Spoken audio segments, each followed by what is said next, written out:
know what we're starting off with? Last night, a Bally Sports broadcaster decided, while the Dallas Mavericks were playing the Los Angeles Clippers, that he had enough of the James Harden saga, and he took it upon himself to completely rip James Harden to shreds for 2 straight minutes on the air, and it was beautiful. And if there's something I've learned about speaking your mind on whether it's the internet, whether it's YouTube, or whether it's being a television broadcaster, is that you just have to speak your mind. You have to say exactly what you think, and you got to just take in the people that agree with you and the people that tell you to keep going. There's always going to be those 10 people who say that you're completely wrong. Even if it's in your brain, you're like, there's no way these people think. For me, the Ben Simmons situation, the James Harden situation, I was like, there's no way people aren't watching this guy play and think that he's a total fraud. He's a quitter. But there are people that defend it, and I've gotten better at just continuing to speak my mind and not allowing the negative input to kind of influence what I was doing. In the beginning of YouTube, I was like, man, am I going too hard on Ben Simmons? Or are people starting to, oh, he's this, he's that, he shouldn't be talking about Ben Simmons' childhood or whatever I was saying. And then I realized that ain't the way to do it, baby. Just say what you think, and all the haters can fuck off. That's what this guy did. And let's listen to it, man. Here we go. Here we go, man. Put this on record. Ask the producer to pipe this into the... He said, ask the producer to pipe this into the Clippers locker room so I can speak directly to James Harden. Ask the producer to pipe this into the Clippers locker room so I can talk to you, James. I hope you're taking notes. I'm telling you in advance, you're welcome for the wisdom I'm about to spew. Because, listen, I get on my knees every night and pray for someone to believe in me like Daryl Morey believed in you. You wanted a certain coach, they brought in Mike D'Antoni. You wanted to play a certain style, they played it. You wanted Dwight Howard, they brought him in and got rid of him when you were tired of him. You wanted Chris Paul, they brought him in and got rid of him when you were tired of him. They brought in your old friend Russell Westbrook. You wanted to go to Vegas on off days? They looked away. You wanted the team to stay over so you could go out at night? They changed the schedule, and it didn't work. And you know what? You said, I'm going to break up with my whoopee. Not good enough. I see the bright lights in New York. I want to go there. My old pal, Kevin Durant. It's going to work. The big three. And all after 1 year, you wanted out. You realized, oh my gosh, I took this guy for granted, the guy that believed in me. I went back with Daryl Morey. They traded Ben Simmons for you. How did they pull that off? And you know what? You went there and you got a partner who got the MVP. He won the MVP. And what did you say afterwards? You said, they didn't hand me the reins. You're the point guard. You were holding the reins. And what did you do when you had the reins? You scored 9 points in Game 7 against Boston. You blew a 3-2 series lead. So they fired their coach. Not good enough. You broke up with your guy, believed in you again. You said, the bright lights of L.A., that's where I want to go. Let's see if that works. Listen, James, have you ever had those friends who had bad roommates? Over and over, they complained about their bad roommates. This guy's terrible. The bad roommate here. They never thought to be self-aware enough that they're the bad roommate. They're the problem. Hey, James, you're the problem. If this doesn't work this year in this system with this team, then you're going to go and point fingers at everybody else, and you're going to go back home and you're going to start swiping right for another team, and there's not going to be anybody left. Woo! Because, James, you're not the beard. You're not the system. You're the problem. Oh, and the mic drop, Devin. Oh, he said swiping right for a new team. A little Tinder reference out here. You're not the beard. You're not the system. You are the problem. Just beautifully said. And it's true. And now you're seeing it in LA. The guy goes to the Clippers and, again, for the life of me, it had to be Steve Ballmer, dude. It had to be somebody that has no clue what they're doing that made this trade. Anybody, the functioning brain that isn't blinded by their fanboyism, knows that James Harden is washed. He's washed. But they made the trade, man. They made the trade. Blaze Kaiser, thank you for the super chat. You said halftime adjustments. Doc would never. Yeah. We got rid of the 2 biggest problems, and it's just been beautiful ever since. And and some motivational things come up on my Instagram page sometimes, and this guy's not talking about James Harden at all, but just listen, because I was in the mode of like ripping James Harden to shreds, and this is it too. You'll start talking to somebody, and they'll be like, well, this and this and this and this. And as you listen to them, you just know it's you. You're the fucking problem. If everything else around you is a mess, you are the problem. Bruh, you're the problem. It's you, bro. You're never looking at yourself. You're never looking in the mirror. You are the problem. And I think the broadcaster's right, man. He might be out of the league real soon, man. Like, he might be done real soon. Look at this stat. The Clippers after the Harden trade. They were 5th in offensive rating. They were 4th in defensive rating. They were 3rd in net rating. After the Harden trade, they're 25th, 28th, and 27th. And I remember saying specifically after the first 3 games of the season, I was like, I don't know, man. The Clippers look pretty good. Like, I don't even think they probably aren't even interested in trading for James Harden at this point. Like, Westbrook's out here fitting in nicely. Paul George and Kawhi are both playing all the games so far. Like, they're probably, why would they even trade for, I said that live. I was like, why would they even trade for James Harden? They look like a damn good team. I would just add maybe a Malcolm Brogdon type of facilitator or something like that, or like whatever. Instead, they gave up 2 first-round draft picks, pick swaps, and all of their role players. Not that Marcus Morris Sr. has anything left, but at least Nicholas Batum and Robert Covington, it's insane. You gutted your team and added another ball hog, dude. There's no way there's no way the person that made that decision knows what they're doing. It's crazy. But thank you. Because we could not be happier. And yeah, my boy RB tweeted this. The Nick Nurse, Ben Simmons trade for James Harden we thought was a fleece when we saw what James Harden looked like initially, and then it went downhill very quickly. The trade to save that trade was the fleece of the century. The fleece of the century. The Clippers were losing to the Mavs by 30 points at halftime. 30 points at halftime. Because they have a bunch of old quitters on their roster, and they gave up some hardworking players and draft picks to add another old quitter. It is insane. Paul George, you're a fraud too. I was watching part of that game last night. Paul George is a fraud too. When Paul George's shot is not falling, he quits. That dude quits. He was 3 for 19 last night, or 3 for 12, or 3 for something. And I remember a play Harden kicked it to him in the corner, and he shot it with the worst body language I've ever seen. Like he knew he wasn't making it, and it shanked off the rim, and he just pointed to Harden and jogged back down the floor. That team is full of quitters, and we have their first-round draft picks in 20. Let's keep it going, man. Those draft picks just keep becoming more and more valuable the more this team sucks, because they are going to blow it up at the end of this season. That's facts.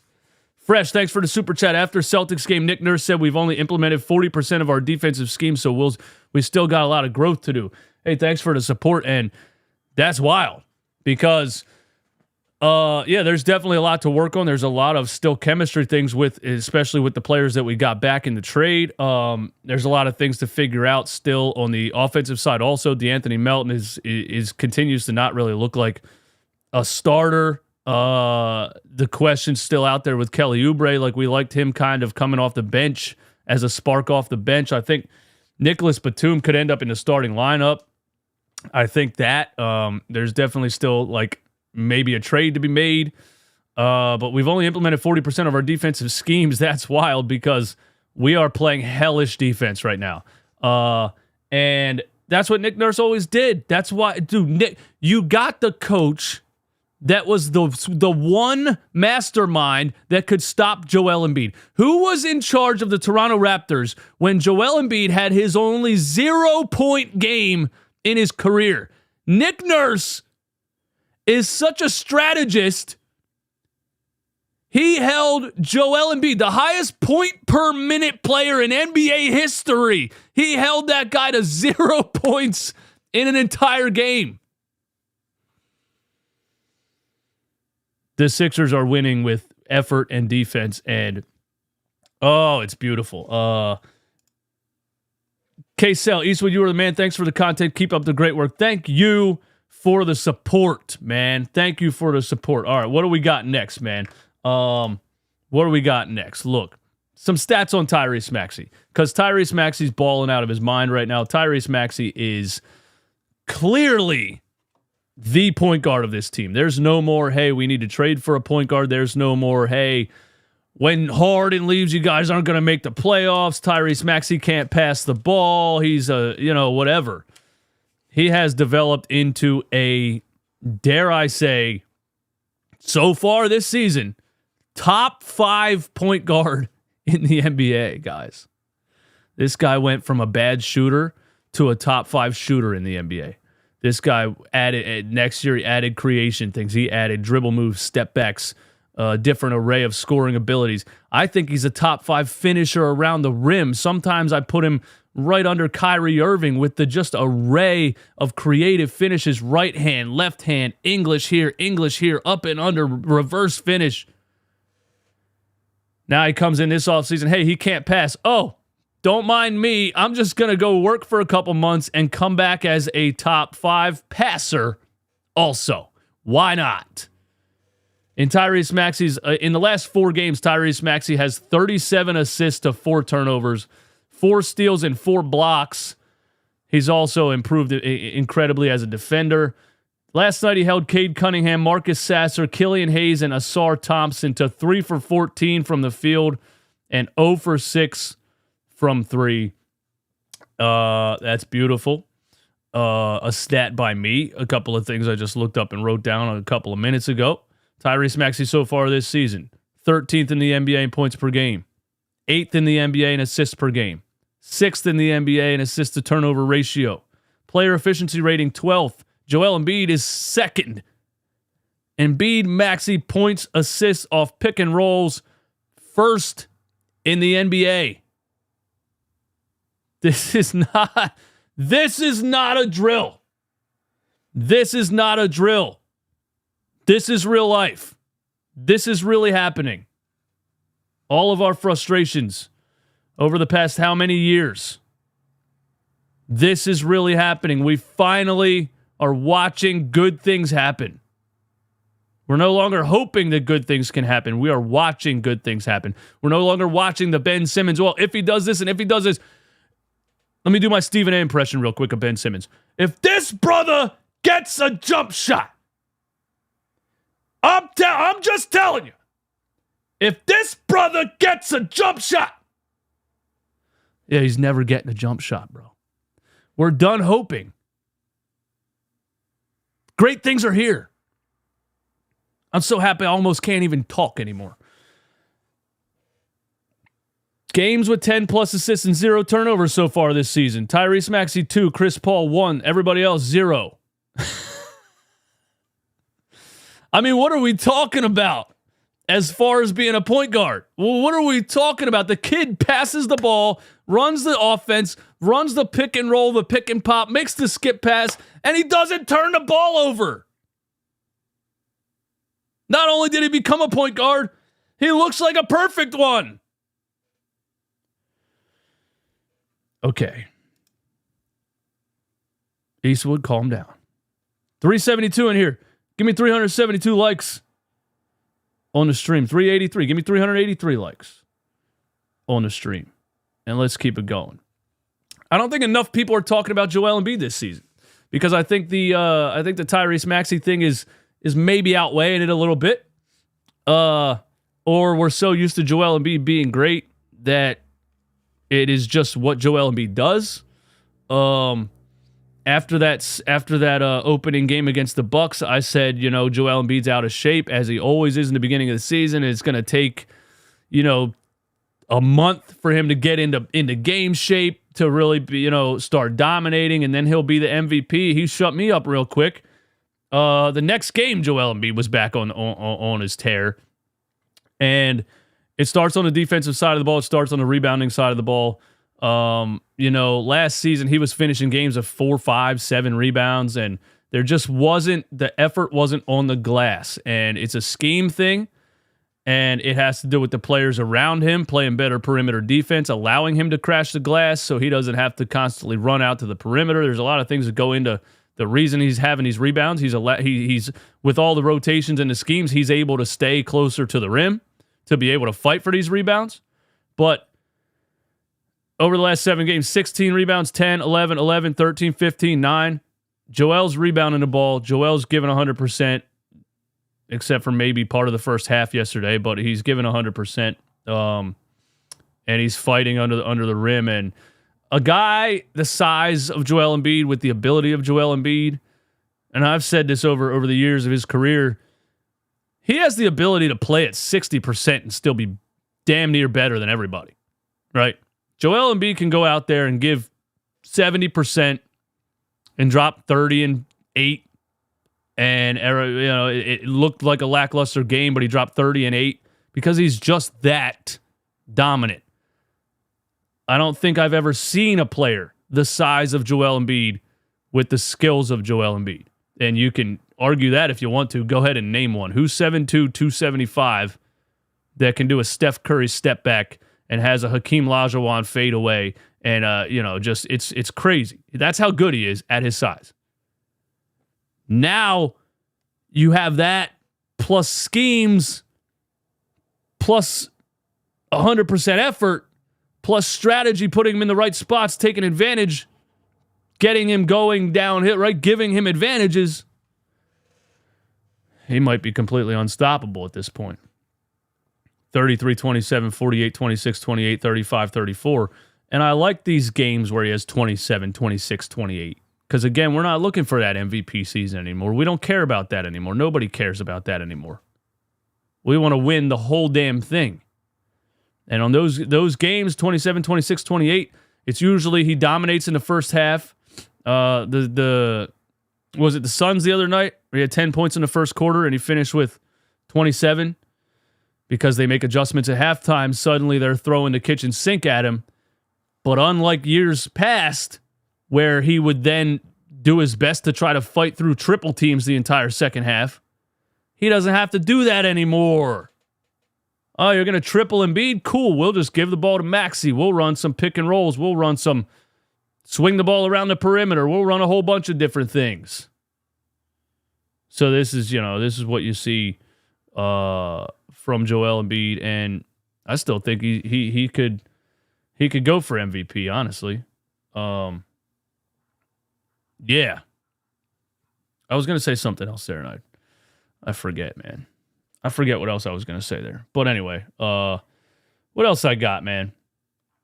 Monty Williams last night decided, I'm going to complain about some officiating. And I like Monty Williams, and I don't expect a coach to not back up his team. But here's what he said. With Embiid in particular, again, you know the caliber player he is. How much more physical was he in his game, and how tough is it to defend him without getting hands? Well, some of the stuff that these guys are doing, they're not shots. Okay, I'm going to go on record. All right, like you could have just said, Joel Embiid is very impossible to guard, basically. Instead, you're going to make excuses? Come on, man. He is. How much more physical was he in his game, and how tough is it to defend him without getting hands? Well, some of the stuff that these guys are doing, they're not shots. Okay, I'm going to go on record like these are not shots. And we talked about it in our competition transfer of information to the head coaches meetings, like they're going to call this swinging the ball and hitting people. Like, that's not a shot. And our guys are frustrated by it, and I can't blame them. Okay. I agree with this to a degree. And I agree with it mostly on players like Damian Lillard, who, if you're standing next to him, instead of shooting a three-pointer, he will jump sideways, shoot the three, and land on his back and they're bailing him out with those calls. When Joel Embiid is in the paint and he's double-teamed and he sees Cade Cunningham with two outstretched arms 90 degrees, yeah, in his brain, in his mind, he's saying, instead of trying to go around this guy, I can take the ball under his arm toward the basket and go to the free throw line. That's based on the defensive mistakes. That's a player taking advantage of your defensive mistakes. And as long as he's going up with the ball towards the rim, it's a foul. And I understand what you're saying. He's doing something like that with the intention of drawing a foul. And James Harden did it his whole career. But hooking the arm is different in things. But when the defender's arm is outstretched and Harden would just take the ball and reach up under his arm, it's a foul. Play better defense. Play better defense. But you know that if your guys are in the paint, standing still with their arms straight up, they're getting put into the second row. Second quarter, Embiid had a drop step on Marvin Bagley. Perfect, just textbook drop step, big shoulder into his chest, and got called for an offensive foul.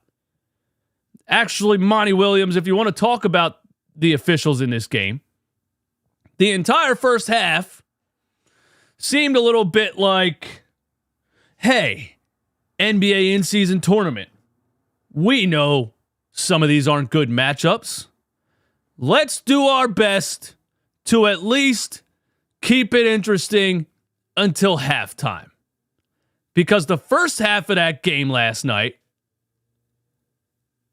the Detroit Pistons were allowed to play full court, bear hug defense on Joel Embiid, and they weren't calling shit. And on the other end of the floor, your guys were getting touch fouls, and then Joel was getting called for offensive fouls for doing a textbook drop step. If the officiating wasn't one-sided in the first half, this would have been a massacre.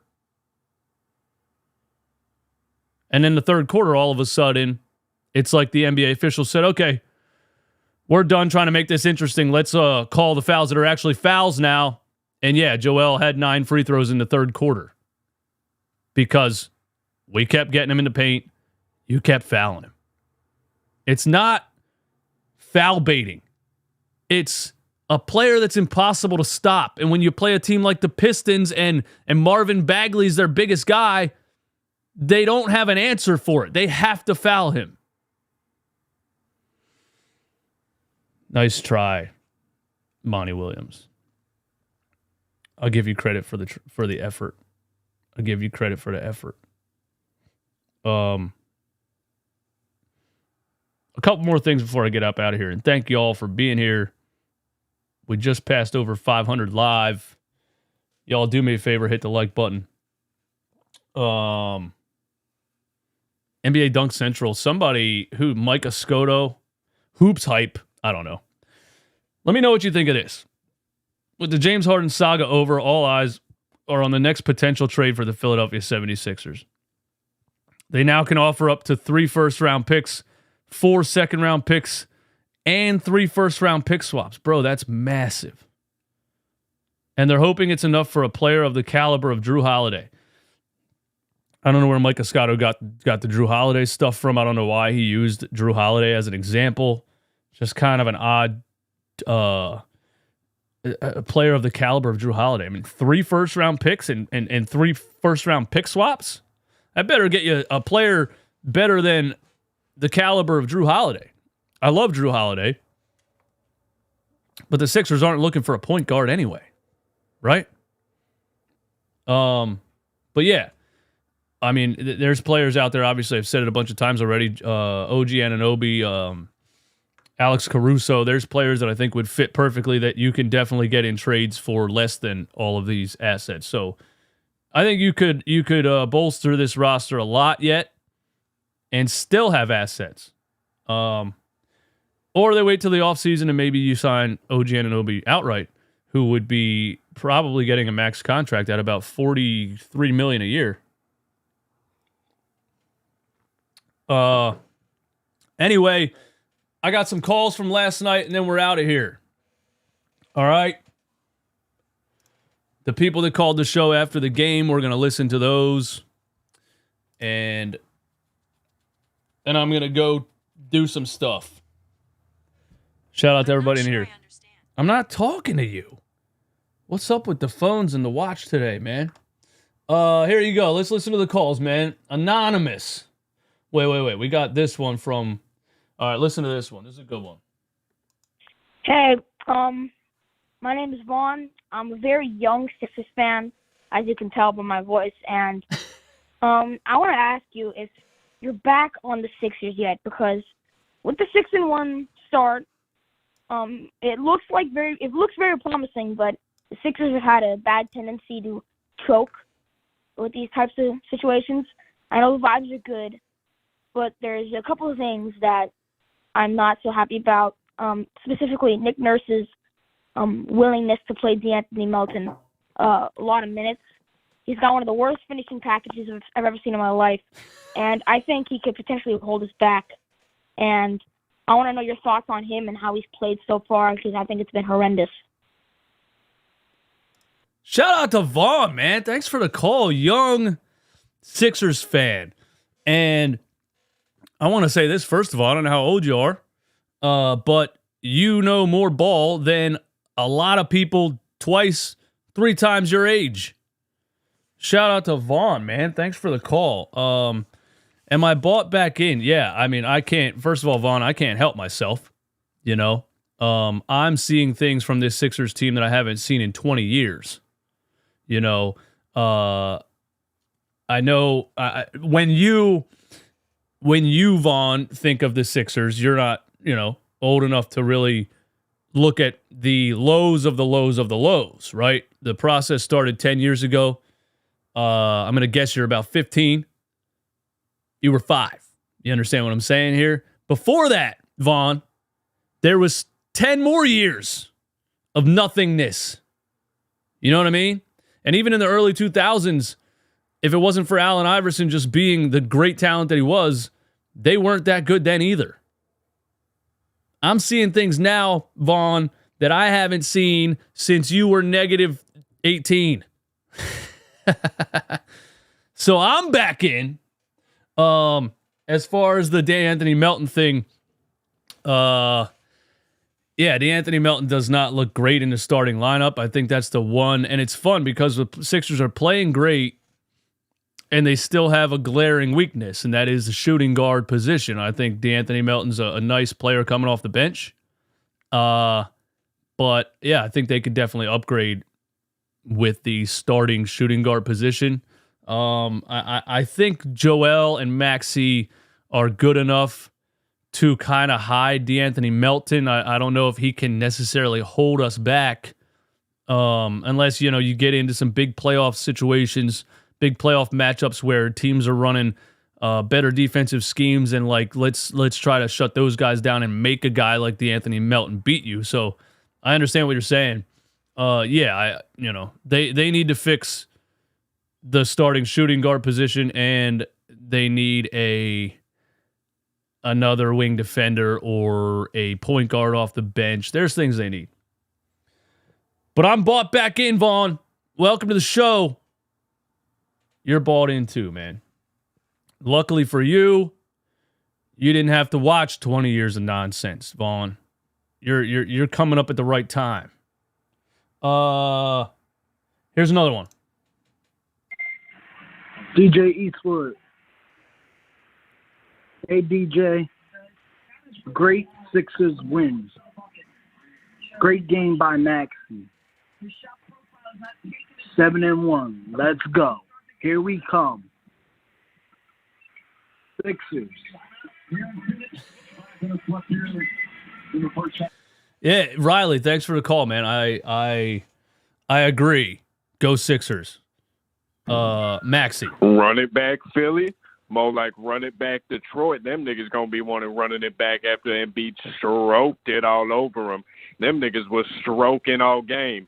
Well, not really the first half. We was losing. But they came back, and they was stroking and stroking. Cade Cunningham ain't never stroked like that in his life. Maxey out there stroking and stroking.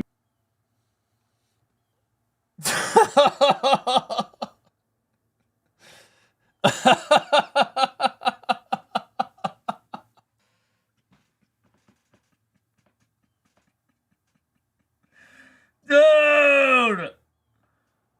Why did I listen to that much of that?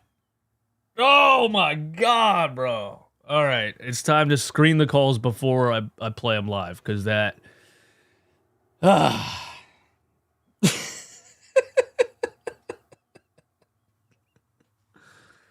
That was like a bad car accident. I couldn't look away. Wow. All right, hopefully that doesn't happen again. We got two more.